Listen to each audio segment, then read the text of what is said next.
My 2026 Wisconsin Badger best case, worst case, and most likely win total scenarios are here. You don't want to miss this one, gang.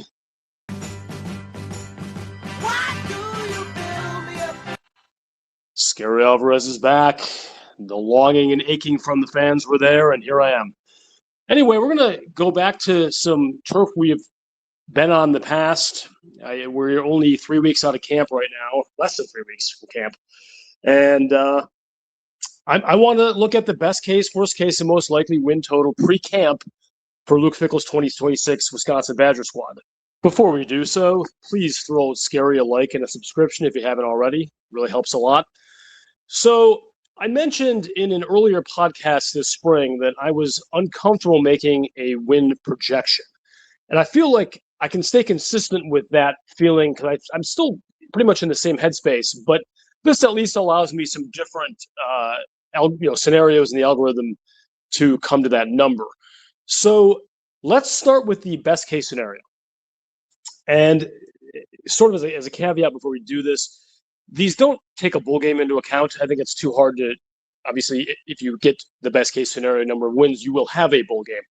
But I'm just basing this on the 12 currently scheduled games. So I'm going to say the best case is a 9-win season.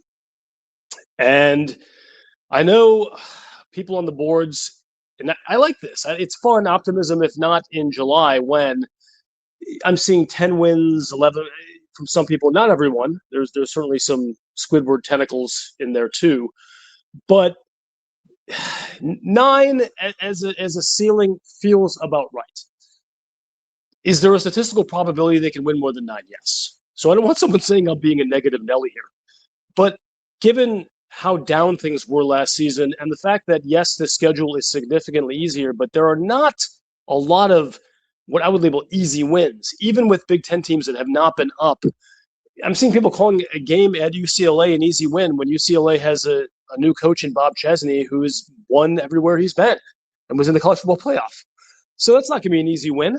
I just don't understand that. But anyway, it's fine. To get 9 wins, the Badgers will need, obviously, a lot of things to go differently than it went in 2025. As a caveat, I'm saying that the Badgers are starting in a much better position talent-wise. I feel like not only the returning players on their existing squad, but their portal work this offseason has left them in a position where, with very rare exception, I'm not sure there are too many areas. I'm trying to think of one where they're going to be worse this year. You can make an argument that defensive line may not be as robust because it was so good last year, but I believe this team has upgraded at every position, potentially upgraded monumentally, like a quarterback.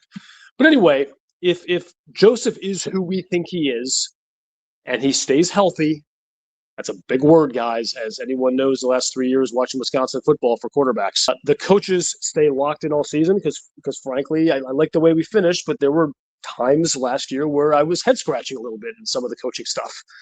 And the rest of the team stays healthy and plays up to their potential. You get a guy like Burks coming in. Can he look like he did in the SEC? Things like that. These are not huge stretches. But if all of those things come together, a 9-win season for the Wisconsin Badgers is possible. So I'm going to say my best case scenario is within reason. Again, it's always the 80% in the middle for me, is 9 wins. Don't write it in ink, but you can put it in that erasable pencil. Pen. Do people still use erasable pens? Okay, moving along to the worst case. If you are someone who doesn't like being stressed out, maybe this is the one where you go grab a beer, come back.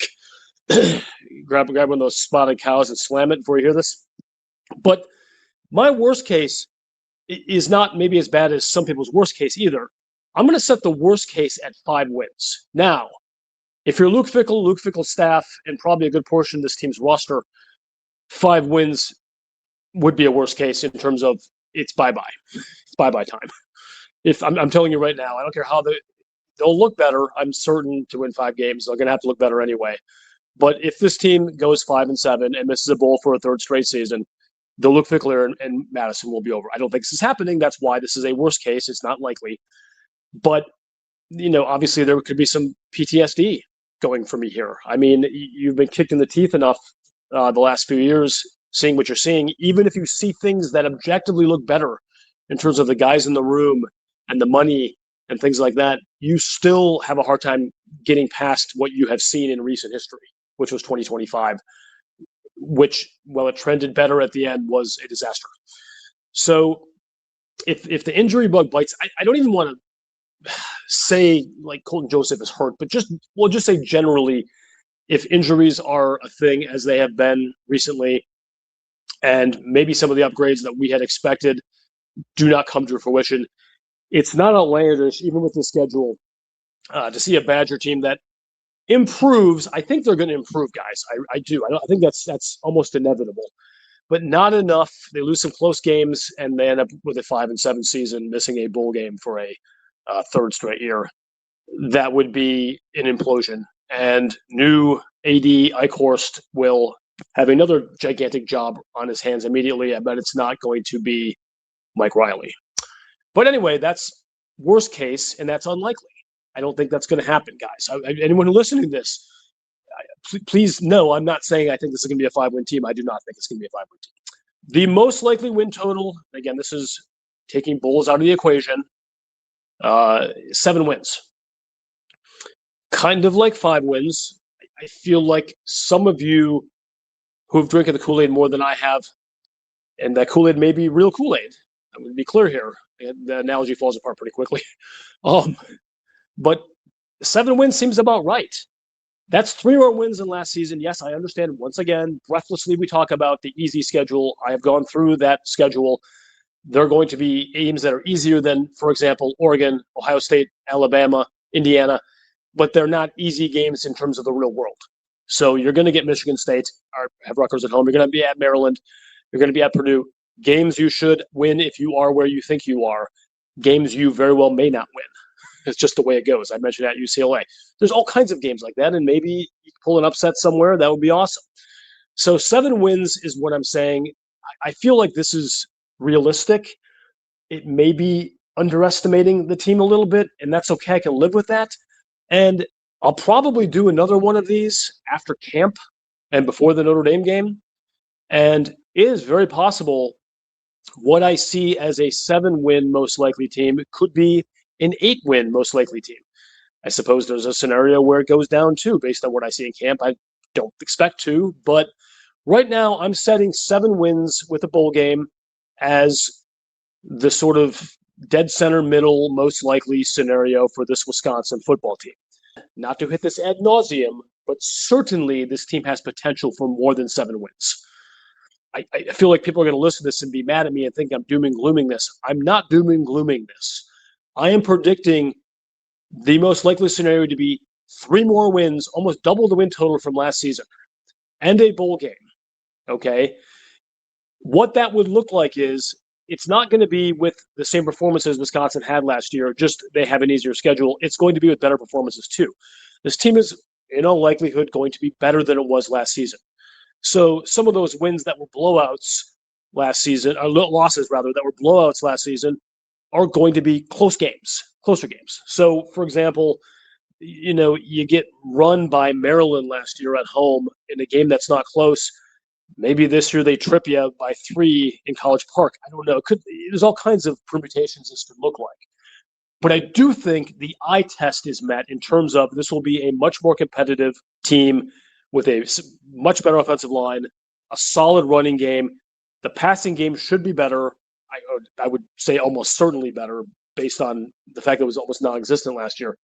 But if Joseph is solid and an upgrade, but not a world beater, the line improves, but is not a classic mauling unit like Wisconsin used to have. The running backs step up and give you a bunch of dudes who can get you those yards if necessary. And the defense remains similar, maybe an upgrade in the secondary. Linebackers stay good. And this is a bowl team. This is a bowl team that will have solid competitive games all season. I feel like that. Does that mean Notre Dame can't come into Lambeau Field and beat them by 20? That doesn't mean that at all. But I do expect that game to be pretty close. So anyway, I'd love to hear what y'all think in the comments. Again, this is pre-camp work I'm doing right now. But as of right now, My best case, I have 9 wins. My worst case, I have 5 wins. And my most likely case, I have 7 wins. Again, all irrespective of bowl games.